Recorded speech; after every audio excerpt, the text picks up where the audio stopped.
సమాన పనికి సమాన వేతనం కల్పించండి. జైత్యాలలో సమగ్ర శిక్ష ఉద్యోగుల ర్యాలీ. సమాన పనికి సమాన వేతనం కల్పించాలని కోరుతూ డిఈఓ కార్యాలయం నుండి కలెక్టరేట్ వరకు ర్యాలీ నిర్వహించి కలెక్టరేట్ ఎదుట బైఠాయించి నిరసన తెలియజేశారు.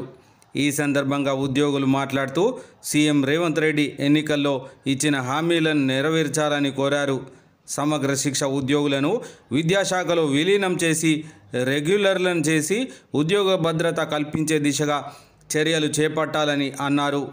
మృత్యువాత పడిన సమగ్ర శిక్ష ఉద్యోగులకు ఎక్స్గ్రేషియా ప్రకటించడంతో పాటు ఇతర న్యాయమైన డిమాండ్లను పరిష్కరించాలన్నారు. ఈ ర్యాలీలో జిల్లాలో పనిచేస్తున్న సమగ్ర శిక్ష ఉద్యోగులు పెద్ద ఎత్తున పాల్గొన్నారు.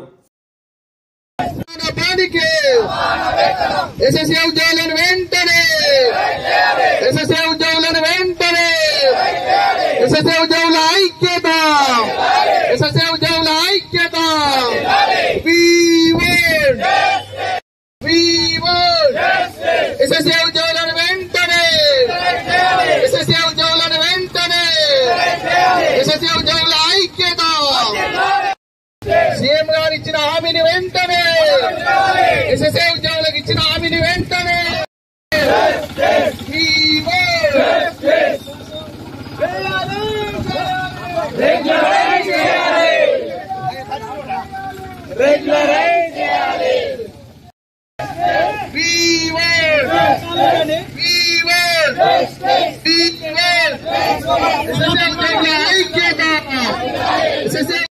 ఎస్ఎస్ఏ ఉద్యోగుల ఐక్యత ఉద్యోగుల వెంటనే ఎస్ఎస్ఏ ఉద్యోగుల వెంటనే ఎస్ఎస్ఏ ఉద్యోగుల ఐక్యత ఉద్యోగుల ఐక్యత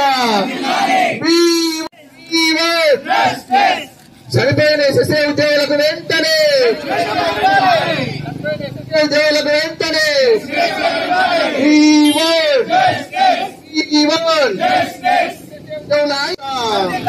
ఎస్ఎస్ఏ ఉద్యోగులను వెంటనే ఎస్ఎస్ఏ ఉద్యోగులను వెంటనే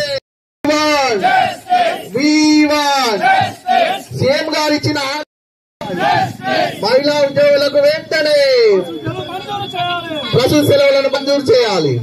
మహిళా ఉద్యోగులకు వెంటనే ప్రసూతి సెలవులు వెంటనే ప్రసూతి సెలవులు ఐక్యత.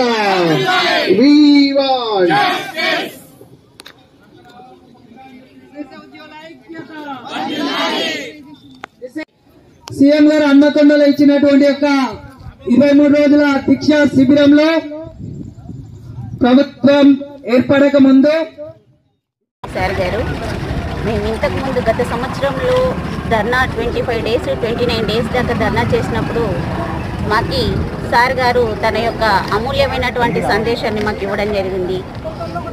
ఛాయ్ తాగేంత లోపల మీ యొక్క సమస్యను మేము పరిష్కరిస్తాం, దీనికి మీరు ఇంతగా బాధపడాల్సిన అవసరం లేదు, మన ప్రభుత్వం కనుక వచ్చినట్టయితే ఛాయ్ తాగేంత లోపల మీ సమస్య అంత చిన్న విషయమైనటువంటిది ఈ సమస్య. గత 10 సంవత్సరాలుగా మీరు ఇంత నిరీక్షిస్తున్నారు అనేటువంటి విషయాన్ని సారు మా అందరి ముందు మాట్లాడడం జరిగింది. గత 10 సంవత్సరాలుగా మేము విసిగిపోయి చితికిపోయి ఉన్నటువంటి మా యొక్క మనసులకి తన ఒక ఆశాజ్యోతిగా తన యొక్క సందేశాన్ని ఇవ్వడం వల్ల మళ్ళీ మేమందరము ఆరిపోయినటువంటి మొక్కకు చిగురును అందించినటువంటి మాటలు తను చెప్పడం జరిగింది. సార్ గారి మాటల మేరకే మా ప్రభుత్వం గనక వస్తే మిమ్మల్ని 1 నెల రోజులలోనే రెగ్యులరైజ్ చేస్తాము, విద్యాశాఖలో విలీనం చేస్తాము, మిమ్మల్ని రెగ్యులరైజ్ చేస్తాము అన్న సార్ మాటలను దృష్టిలో ఉంచుకొని మేము ఇన్ని రోజులుగా ఎదురు చూస్తూ ఉన్నాం సార్ నుండి ఎప్పుడు మాకు ఆ వార్త వస్తుందా అని ఆశతో ఎదురు చూస్తున్నాము. సార్ వారి యొక్క ప్రభుత్వం వచ్చి 9 నెలలు గడుస్తున్నా కూడా సార్ నుండి మాకు రాకపోవడం వల్ల చాలామంది మా మిత్రులందరూ కూడా ఎమ్మెల్యేలకు, ఎంపీలకు, మంత్రులకు అందరికీ కూడా మళ్ళీ వినతి పత్రాలు ఇవ్వడం అనేటువంటిది జరుగుతుంది.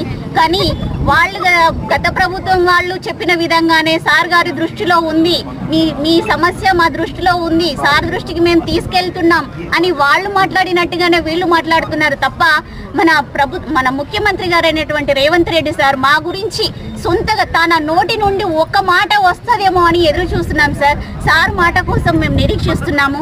ఈ రోజు మేము ఇక్కడికి రావడానికి గల కారణం కూడా అదే. సార్ నుండి మాకు ఒక మాట వస్తుంది, కంపల్సరీ మమ్మల్ని విద్యా వ్యవస్థలో విలీనం చేసి రెగ్యులరైజ్ చేస్తాము అనేటువంటి చల్లని వార్త చెప్తాడని ఎదురు చూస్తున్నాం సార్. ఈ వార్త మాకు బతుకమ్మ పండుగ లోపు మా సమగ్ర శిక్ష ఉద్యోగుల యొక్క కుటుంబాలలో సంతోషాన్ని సార్ చెప్తారు అనేటువంటి ఆశతో ఈరోజు రావడం జరిగింది.